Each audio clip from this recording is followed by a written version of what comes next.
All right, you're still bundled up out there, Jeremy. Still bundled up, but not as many layers on underneath. It wasn't as cold today, and we don't have as much winds right now. Earlier today, we had wind gusts up to 43 miles per hour in Mount Pocono, so it was gusty there and feeling a lot colder. Although it read in the teens on the thermometer, it really felt like the single digits and below zero for portions of today in the Poconos and up into the northern tier as well. I want to start off with a current view of Williamsport. Good evening to you, Williamsport. This is the Lycoming County camera that we have, and we just had the sunset, of course, about an hour ago, and it was a nice sunset there. We saw hardly any clouds throughout the afternoon today. Currently sitting at 24 degrees here in this backyard. Our high temperature was 26.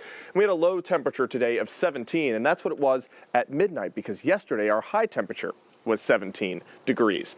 All right, our sunset tonight was at 5:05. We still have north-northwest winds at 8 miles per hour. But it's not as bad as what we were experiencing yesterday. Gusty winds up to 25, even 30 miles per hour. Today's high temperatures warmer than they were yesterday. 26 for a high today, 32 for Williamsport and Selinsgrove, and 20 for Mount Pocono. Yesterday, Mount Pocono only hit 12 as a high. Currently, our temperatures are in the teens and 20s. You can see there 25 in Frackville, 27 in Lehighton. The teens for the Poconos, 17 in Thornhurst, 18 for Lake Harmony, 17 for Mansfield. The temperatures, although they're cold, they're warmer than they were 24 hours ago, anywhere from 7 to 10 degrees warmer. And here's a picture. We know we had the sun out all day today, so I love this photo from Crystal. This one's from Monroe County. Great photo of the sun peeking through the branches in the trees. Currently, our satellite and radar showing nothing but fully clear skies. We don't see any clouds in our forecast as of right now. I'm taking a look at the nearly full moon right above me. It's actually very beautiful, and I can also see Jupiter up there as well. So if you get a chance, take a look outside, but make sure you bundle up because temperatures will be cold tonight, just not that windy.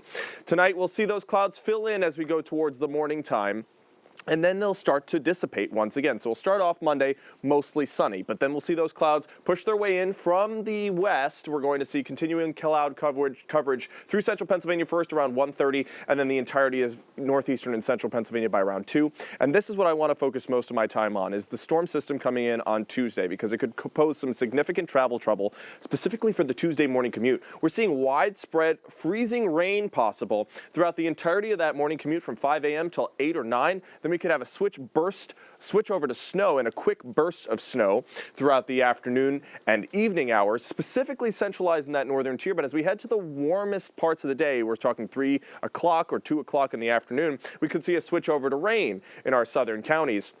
And then once the sun sets and then we have that cooling again, we could have once again another bout of some freezing rain in the evening hours on Tuesday, specifically there in the Poconos where those temperatures will get below 32. So we will have travel troubles for sure on Tuesday, and hopefully if you don't have to go out on Tuesday, it would be best not to, because that's going to be a really rough travel day. We're talking anywhere from 1/100 of an inch of ice accumulation to over 1/10 of an inch of ice accumulation. And although that sounds like hardly anything, even a light glaze can cause slick spots on the sidewalks and some roads, and you want to be careful driving. As far as snow, maybe about a 1/2 inch to 1.5 inches of snow in our northern tier mixed with that rain and snow, so it won't be a complete accumulation of 1.5 inches, but all in all, we could see 1.5 inches of snowfall in those locations.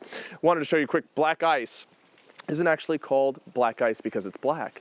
It's because it's a very thin layer of ice that can cause some slick spots on the roads. I'll talk more about that coming up at 10 and 11. But here's your 7-day forecast. Increasing clouds for tomorrow, 35 degrees as a high, and we're watching out for that system on Tuesday. Chelsea, again, if anybody is planning on going out on Tuesday, I'd suggest you don't, but that morning commute is going to be a really rough one. Hopefully they delay school for Tuesday. As of right now, that's what the forecast looks like. Sure. I was looking closely because from where I'm standing, I was like, oh, is that an exclamation point? Yes, an exclamation point, Oh, because boy. I'm trying to alert people. Okay. Yep. All right. Good to know.